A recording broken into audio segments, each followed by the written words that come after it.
அந்த மாதிரி ஒவ்வொரு நகரத்துக்கும் ஒவ்வொரு பேர் இருக்குப்பா. என் பெருமாள் மாயவன் கோபாலகரன் என்ன எழுதியிருக்காரு? பழங்காலத்துல ஆலய ஆவரணம் கிடையாது. பழங்காலத்து நம்ம என்னதான் இருந்தாலும் பழைய காலத்துக்கு வித்தியாசம் இருக்கும்ல. கண்டிப்பா இருக்கும்ல. எந்த பொருள் எடுத்தாலும் பழைய காலத்துக்கு இந்த பொருள் இந்த காலத்துக்கு வித்தியாசம் இல்லையே. கண்டிப்பா இருக்கும்பா. மனிதர்கள் நமக்கே வித்தியாசம் இருக்கு. சரி, அதாவது 100 வயசு 120 வயசு 120 வயசு வாழ்ந்துருக்கா. ஆமா, யாருதான் அப்படி வாழல. யாரு 65 பேரு 75 பேரு 20 பேரு ரொம்ப ஆட்டலா இருக்கு. மிஞ்சி போனா 50 வருஷம் தான் வாழ முடியும். 50 வருஷம் நாடு சிலைக்கே அப்படித்தான் இருக்கு. அப்படிங்கும் போது காலை பார்த்து சரி பெருமாள் கோபாலக்கண்ணன் அரக்கன் போகும் வழியாக வந்து அந்த அரக்கன் போகும் பாதையாக வந்து பொழுத மாட்டிக்கிட்டு சிங்கிடி நடந்து வாரா.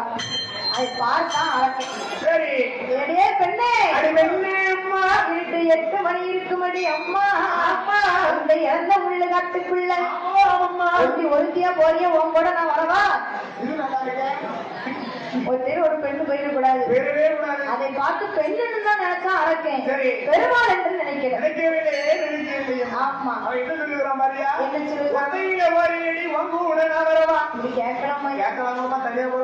கேட்க கூடாது.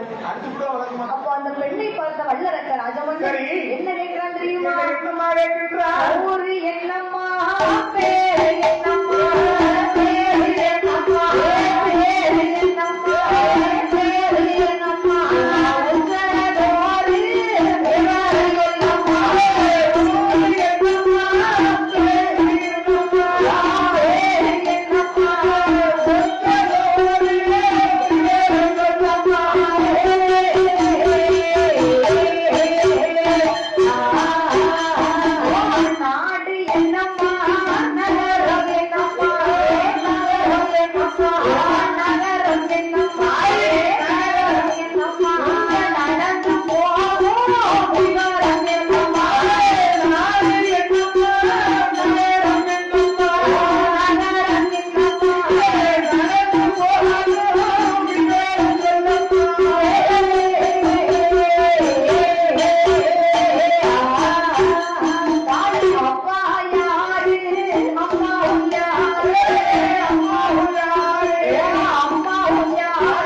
என்று வல்லரக்க ராஜமன்னன் பெருமாளை பார்த்து கேட்கிறாரு. ஆமா, பெருமாள் யாரு? மோகினி அவதாரத்தில் இருக்கிறாரே இவர்தான் பெருமாள். ஆமா, அப்ப அந்த மோகினி அவதாரத்தில் இருக்கும்போது அரக்கன் உன் ஊரு என்ன பேர் என்று கேட்கிறான். கேட்கான் ஊர் என்ன பேர் என்ன கையில வாட்சி போட்டிருப்பான். அது அப்பமாவது பரவாயில்ல. சரி, ஊர் என்ன பேர் என்ன மணியத்திரம் தான் கேட்டிருக்காங்க. சரி, அதுதான் போதுமே. ஆட்டம் அப்ப பையன் பையன் இப்ப பார்த்த உடனே அட்மிஷன் போட்டுதான் கூட பைக் அக்கா பாத்துட்டா போகும்போது பாத்துட்டா போதும் அப்படி அந்த காலத்துல அப்படி கிடையாது. சரி உங்களுக்கு எந்த ஊரு அப்பா பேர் இல்லை அம்மா பேர் இல்லை அக்கா 4 பேரை எந்த ஊருக்கு அவ்வளவுதான். இவங்க டீட்டெயிலா கொண்டு போனது எந்த காலம் நம்ம ஆட்சி காலத்துல அப்படி இருந்திருப்பாங்க. ஆட்சிக்கெல்லாம் பண்ணுவீங்க ஆட்சி காலத்துல அப்படி இருந்திருக்கா. சரி இப்ப கிடையாது. பார்த்த உடனே கேட்பான் அப்ப பார்த்தா மோகினி நான் யாருன்னு கேட்கிறியா? நான் யாரு தெரியுமா? தெரிஞ்சதுதான் மலையாளம் அப்பா பேரு மலையரசு அம்மா பேரு மலையரசி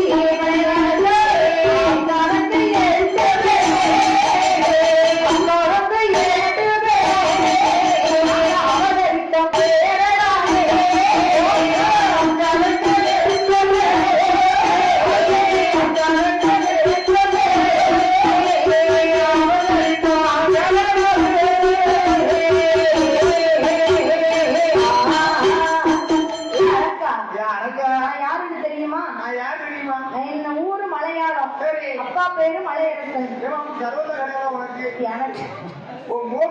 மோகினி அரசன்கிட்ட சொல்லுறா எங்க ஊரு மலையாளம் அப்பா பேரு மலையரசன் அம்மா பேரு மலையரசி. நாங்க அக்கா தங்கச்சி 8 பேர் அவதரிச்சோம் கேரளாவில. என்ன 8 பேர் ரொம்ப எடுத்து போயிட்டாரு. சொன்னா அந்த காலத்துல சொல்லுவாங்க என்ன சரி எடுக்காத ஓடு திருவோட்டே எடுத்துருவோம். சரி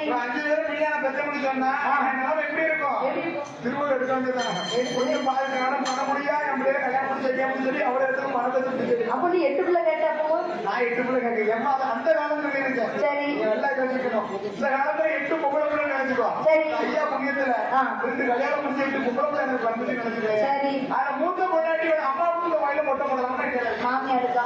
மாமியார் ஏன் உனக்கு போட்ட என்ன அதனால அந்த காலத்துல அம்மனுக்கு கரையில ஜங்கடம் பார்த்துக்கோ. சரி இப்ப வருஷம் 8 பிள்ளை இருக்க பார்த்தா ஆமா 2 தங்கம் 3 தங்கம் 4 தங்கம் 5 தங்கம் 6 தங்கம் 7 தங்கம் 8 தங்கம் தங்கத்தையே உங்கள்ட்ட தாரேன். தங்கத்திலே பேரை விட்டு முடிச்சிடணும். சரி அது ஒரு விஷயம். ஆமா 2வது விஷயம் தெரியுமா? என்னப்பா?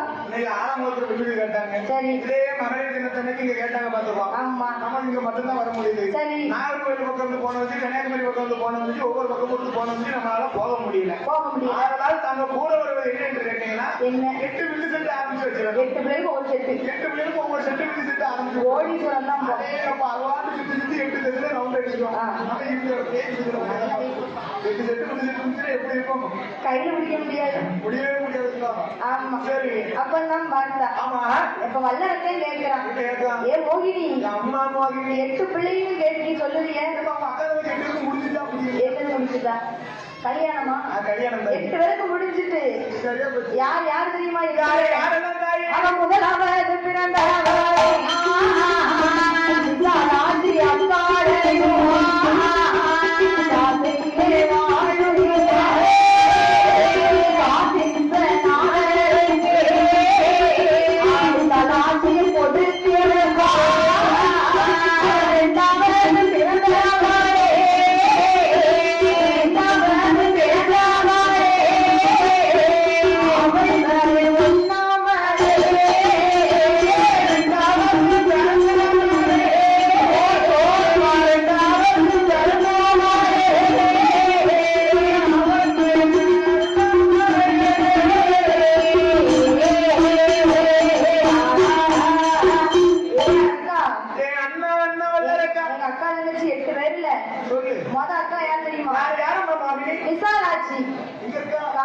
காசி விஸ்வநாதனுக்கு விசாலாட்சியை கொடுத்துட்டோம். காசி விஸ்வநாதனுக்கு விசாலாட்சியை கொடுத்திருக்கோம். 2வது சீர்காழி சிதம்பரத்துல சிதம்பர நடராஜனுக்கு கொடுத்துட்டோமா? 3வது பிறந்த அக்கா நம்ம திருவண்ணாமலையில திருவண்ணாமலையில அண்ணாமலை நாதருக்கு உண்ணாமலை அக்கா 3வது அக்காவை கொடுத்துட்டோம். சரி அதுக்கு நாலாவது யார் அம்மா பிறந்தா? நாலாவது பிறந்தாளே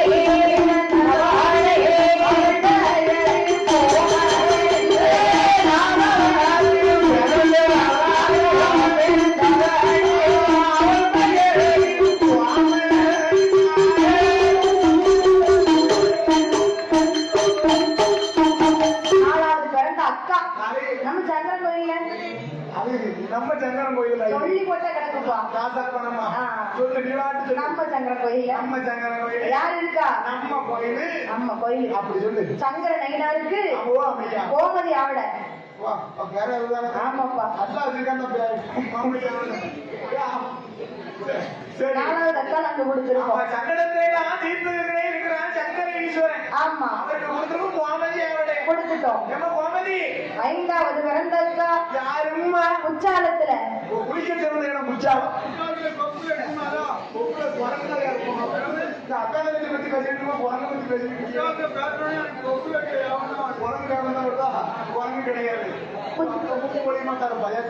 குச்சாலத்துல சரி. குச்சாலநாதருக்கு குலவாய்மொழி அக்கால கொடுத்துட்டோம்.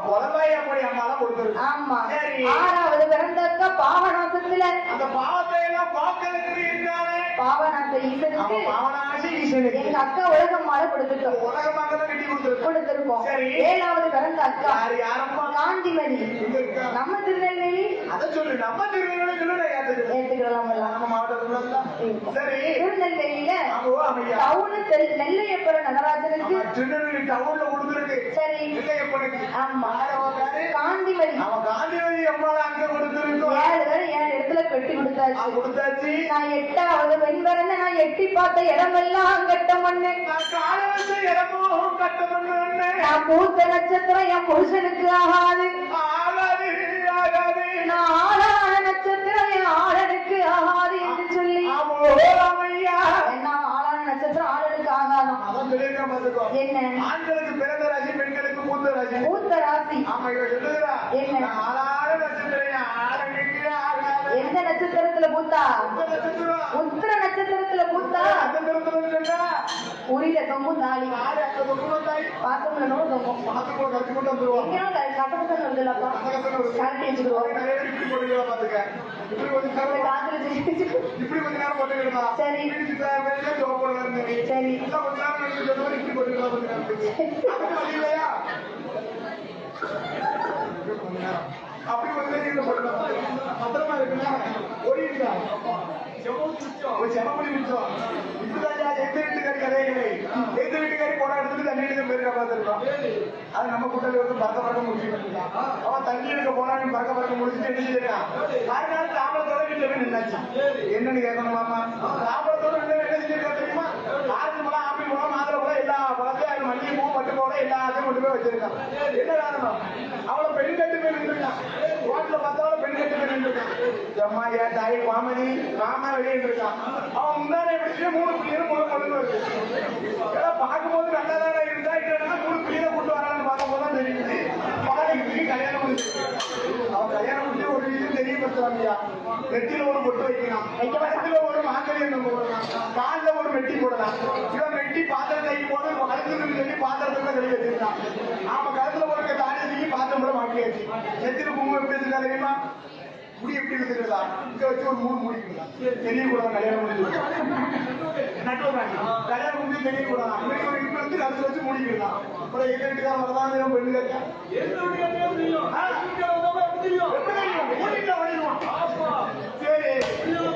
தெரியல தெரியல. அப்ப சொல்லுதா மோகினி. அப்ப கொஞ்சம் மேல ரெடியா பேசுவோம். சரி நான் 8வது பெண் பிறந்தேன். நான் எட்டி பார்த்த இடமெல்லாம் கட்ட மண்ணு. கால் வச்சு இடமும் கட்ட பண்ணி என் ராசி சரியில்லைன்னு சொல்லி யாருமே பெண்ணு தேக்கல. அடைஞ்சு போய் இருக்கப்பா. எங்க அப்பா ஒரு சுயவரம் வச்சாருப்பா. சுயவரம்னு சொன்னா அதாவது திருமணத்துக்கு இப்படி நின்று மாலை எடுத்து எடி வாங்கலாம். யாருக்கு சுயவரமா இருந்திருக்குமா? சரி சுயவரம் சொன்னா ஊர்லயே பெரிய இளவட்டங்கள் கிடக்குமா? சரி அந்த இளவட்டங்கள் எத்தனை திருப்பி 40-50 திருப்பி தூக்கி போட்டோம்னு சொன்னா அந்த பிள்ளைய கல்யாணம் முடிச்சுட்டு போவாங்க. அப்பம்பா அதே போல ஒரு சுயவரம் வச்சிருக்காங்க. சொன்னா என்ன ஊர் கூட்டங்கள்லாம் நிக்கும் போது கல்யாணம் முடிக்கணும்னு ஆசை இருக்கும். அவங்க அந்த கூட்டத்துல வந்து நின்றுக்கலாம். பெண் கையில தூக்கி என்ன கொடுப்பாங்க? மாலை கொடுப்பாங்க. அந்த மாலையை சுருன்னு தூக்கி தூக்கி போடும்போது அது யாரு கழுத்துல போய் விழுதோ அவன் தான் உங்களுக்கு ஹஸ்பண்ட். எல்லாரும் கழுத்துல ஒண்ணாதான் அவன் தான் ஹஸ்பண்ட். அவன் விதி ஆண்டவர் அது அப்படி ஒரு செய்ய அப்படி இல்லைன்னா சஸ்பெண்ட் பண்ணிட்டு போயிட்டே இருப்பலாம். ஏன்னா அப்புறம் கிளம்ப வச்சு கிழவன் வச்சு தூக்க முடியாது.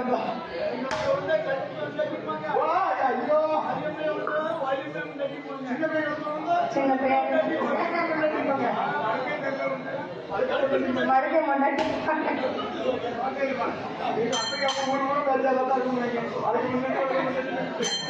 அப்பம் பார்த்தா மோகினி எங்க அப்பா ஒரு சுயவரம் வச்சாரு. சரி அதுல யார் வந்தா? மதுரையில வர சொக்கர் வந்தாரு. அது யாருக்குமே முதல் தரம் இருக்கு மீனாட்சி. அம்மா மீனாட்சிக்கு வாங்கப்பட்டிருக்காரு. அதையும் விட்டு விட்டு ரெண்டாம் தரமா அங்க வந்து நின்னாரு. சொல்லுவாங்களே என்ன சட்டியாலும் சொல்ல மீனாட்சிக்கு சரி வித்தி ஆமா தாயி ஆமா பாத்துக்கிட்டா மீனாட்சி அம்மையா இல்லப்பா இப்படி இப்ப கீழே கையில வச்சிருக்கு. அப்படியே சைஸா அப்படிப்பட்ட அளவோடு இருப்பான் இருப்பா. ஆமா சொக்கருக்கு ரெண்டாவது தடவை வாக்கப்பட்டு போனேன் என்ன. ஆமா சரி அப்ப பார்த்தா மோகினி ஆமா எங்க அப்பா வச்ச ஸ்ரீவரத்துல மாலை எடுத்து வீசுறேன். நான் வீசின மாலை ஒரு அழகங்கலத்துல விழுந்துதா? அழகா காலங்கள் திருப்பானே இல்ல ஒரு கிழமை கழுத்துலயாவது விழுச்சுதா? எப்படியாவது காப்பாத்திருப்பான். தைரியமா வச்சு காப்பாத்திருப்பான். ஆமா நான் போட்ட மாலை அந்த மதுரையில வாழும் சொக்க கழுத்துல போய் விழுந்துட்டு சரி வாக்கப்பட்டாச்சு வாழ்ந்துதானே அவனு சொல்லி மதுரைக்கு போனேன். மதுரையில எங்க அக்கா மீனாட்சி எனக்கு ஆராத்தி எடுப்பான்னு பார்த்தா நல்லா எடுப்பான். அவனுக்கு கேவலமா பேசுதான். நல்லா இருப்பாதை ரெண்டாம் தடவை வாக்கப்பட்டு போ. ரெண்டாம் தடவை ரெண்டு ஆறு எடுப்பான். அப்படி இருந்தாலும் வீட்டுக்கு ஒருத்தர் வச்சுக்கிடுவாங்க. ஆமா சரி நானும் இப்படி ரெண்டாம் தடவை வாக்கப்பட்டு வாக்கப்பட்டு போப்போம். மதுரையில வரும் சொக்கரோட போய் இருந்தேன். சரி எத்தனை நாள் இருந்த? எத்தனை நாள்? 8 நாள் இருந்தேன் என் புருஷன் கூட. உனக்கும் போய் வீட்டுக்கு போனது உண்மையிலே புருஷன் கூட 8 நாள் வாழ்ந்துக்கிறாங்க. எவ்வளவு பெரிய ஆளு. 8 நாளுக்கு எவ்வளவு கஷ்டம் தெரியுமா? எப்படி கஷ்டமா? என்ன கஷ்டம்? என்ன 3வது நாளையில கொழுந்தனோடு தந்த மூணாவது நாளையில கொழுந்தனோடு தந்த 4வது நாளையிலே நாந்தனோடு தந்த போலே 4வது நாளையில நாந்தனோடு தந்த போலே 5வது நாளையில அத்தையோடு தந்த போலே 5வது நாளையில அத்தையோடு தந்த போலே 6வது நாளையில அத்தாக்கோடு தந்த போலே 6வது நாளையில அத்தாக்கோடு தந்த போலே 7வது நாளையில கொழுந்தனோடு தந்த போலே 7வது நாளையில கொழுந்தனோடு தந்த போலே 8வது நாளையில எடுத்த வீடு பகையாச்சே பகையாச்சே எடுத்த வீடு பகையாச்சே பகையாச்சே 2வது நாளையில நாளையிலே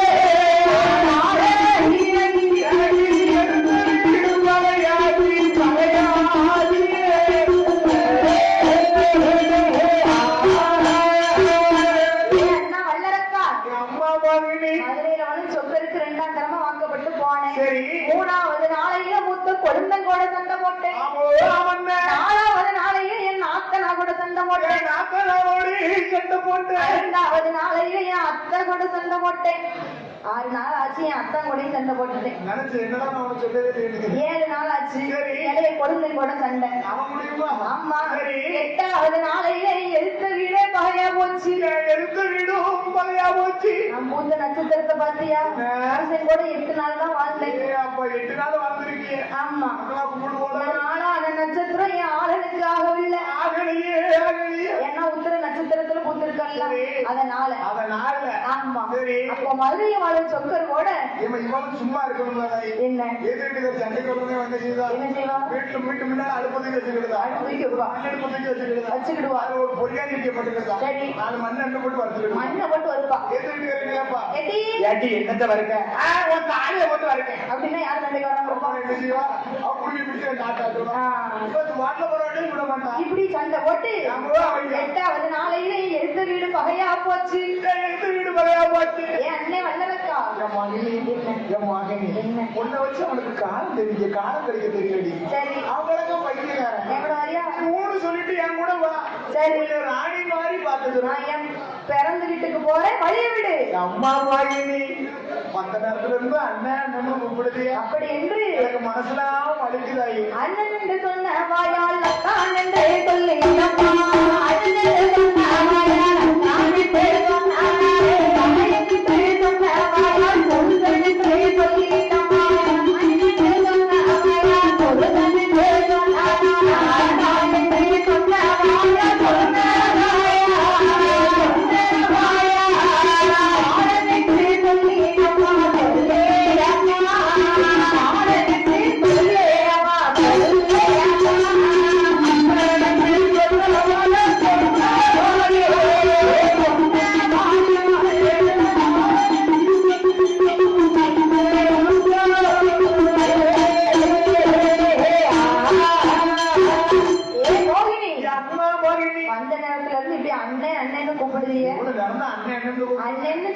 வாயிலும் ஒரு வார்த்தை அத்தான்னு கூப்பிட, ஒரு வார்த்தை அத்தான்னு சொன்னேன். மாமானாட்டு சொல்ல, என்னத்த அத்தா பாய்மையா எம்மா ஒரு வார்த்தை அத்தான்னு கூட்டு போ.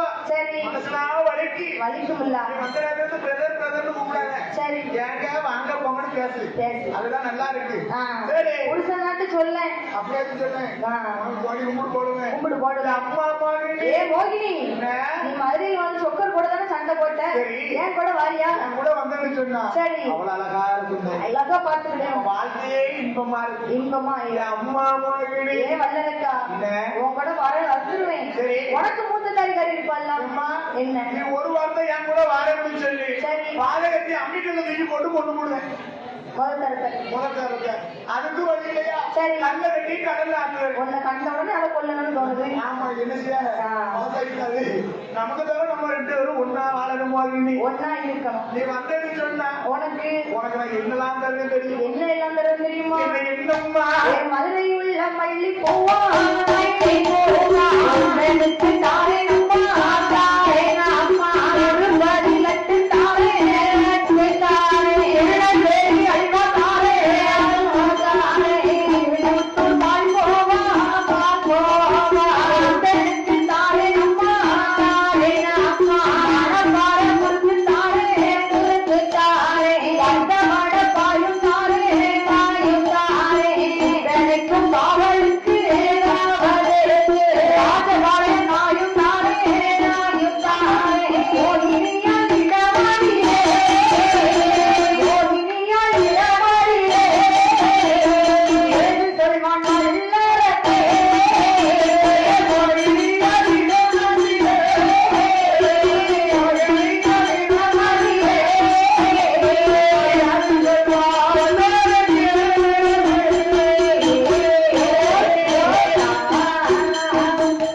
பார்த்தான் வல்லரசன். அவன் எனக்கு ஏ மோகினி, அம்மா மோகினி. என் கூட மட்டும் வா. சரி. உனக்கு திருநெல்வேலி அல்வாத்தாரே, திருப்பதி லட்டுத்தாரே, அப்படி போறாரு மணப்பாறை முறுக்கு வேணுமா? சரி.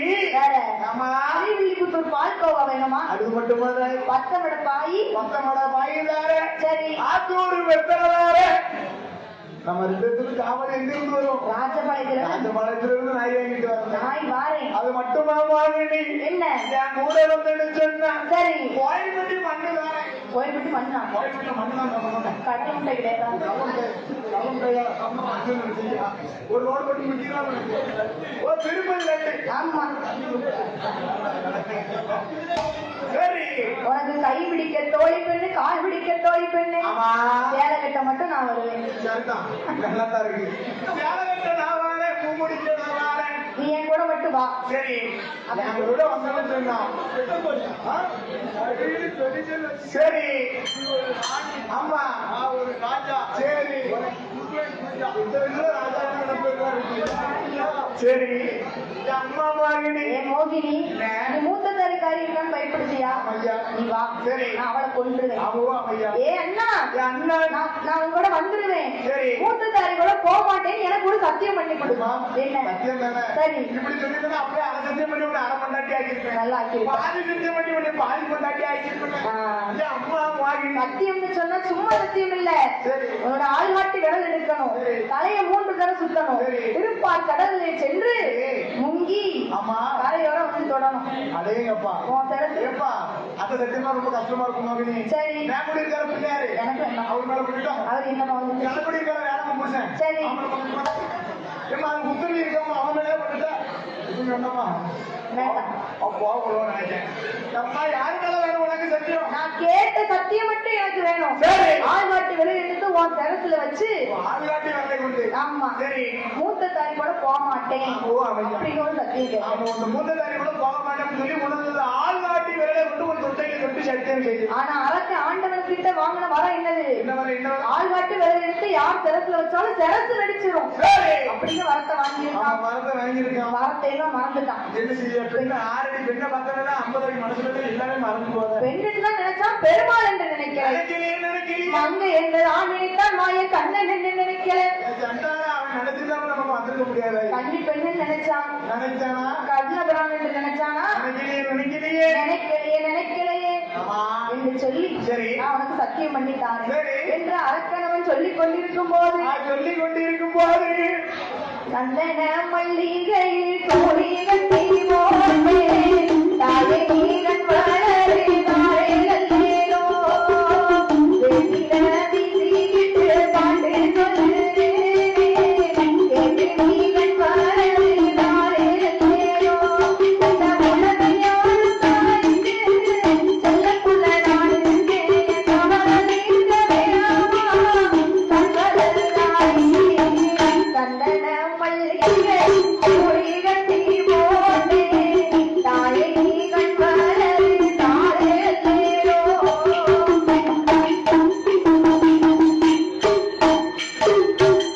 பாம்பே தலையனதா வேப்பிலையே பஞ்சமென்ன ஆத்தாளன் பாடல ஆகிறோ கடுப்புள்ள என்ன ஒரு பிள்ளைக்குமே என்ன ஒரு கிழக்கிற ஆனந்தோ பொங்கிடுதம்மா விட்டு விட்டு தாயி மகமாயி நான் என்ன கொடுத்து வந்தேன் தாரோ திருந்தாரோ அது எடுத்து வந்தேன் சந்தன மல்லிகை தோழி கட்டி போனே தாயை நீரன் வளரே தாழைகளேரோ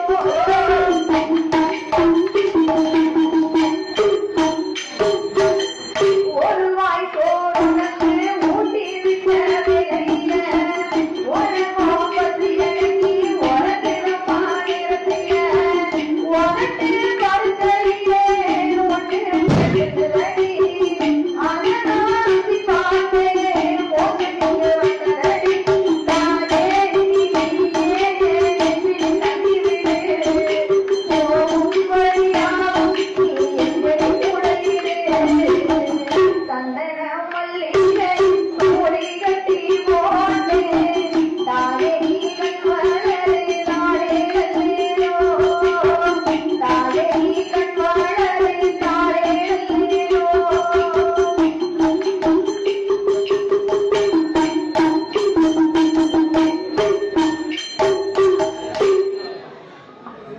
அதற்கு அடுத்தபடியாக இந்த அலங்கார பந்தலிலே சிங்கார மேடையிலே சிங்கார மேடையில பாடும் நாமலை பரிசளிக்க வேண்டும் என்று சரி பரிசளித்த செல்வச்சீமான் பூமான் புண்ணியவான் யார் தெரியுமா? யாரு யாரம்மா அதாவது யாரு? எம் கமி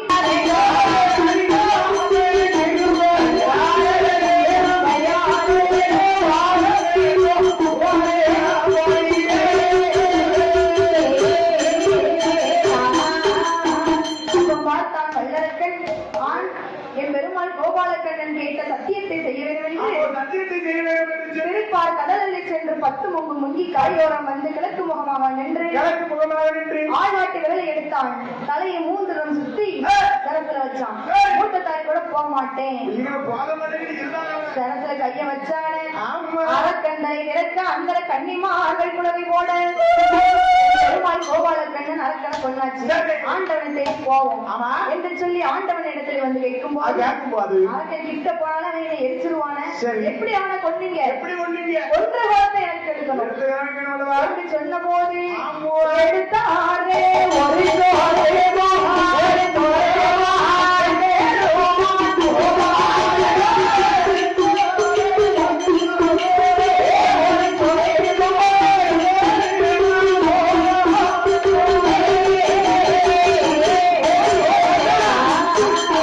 பெருமாள் மீண்டும் அந்த மோகினி அவதாரத்தை எடுக்க ஆண்டவனுக்கு ஆட்ட பொறுக்காமல் கட்டி இணைக்க ஹரிக்கும் சிவனுக்கும் ஹரிகர புத்திரனாக கைலாச நாதராக இப்படி எப்படி வந்து பிறக்கார் தெரியுமா?